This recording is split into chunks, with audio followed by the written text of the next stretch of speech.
One विभाग को बड़ सफलता ट्रैक्टर सह काठ जबत जड़े गिरफ। जुहार मुई रुद्र आपण मानके न्यूज़ 26 को स्वागत।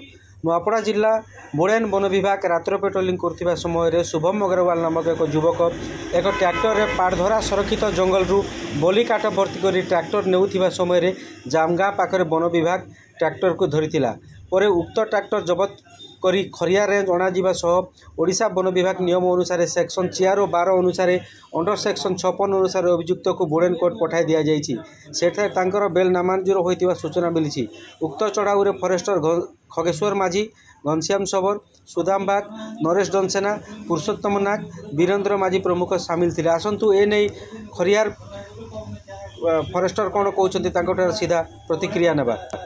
राति आमर Boden forest section staff patrolling करुवा टाइम रे पाड़धरा संरक्षित जंगल रु गोटे ट्रैक्टर बल्हा बोझे कर आणुला। से टाइम रे बोयरगाँ पाखरे तांको जब्त करागला। आउ से 220 पीस बल्हा बाहरला, जार आनुमानिक मूल्य हम पाखापाखि 40 ରୁ 50 हज़ार टंका। आउ सेठु जड़े मुख्य आसामी ताकू धरा है कोर्ट चालान कराई।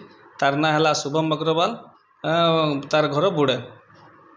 सेक्शन लगी आमर ओडिशा टिम्बर ट्रांजिट रूल 1980 रो 4 और 12 आउ under section 56 of Odisha forest act 1972।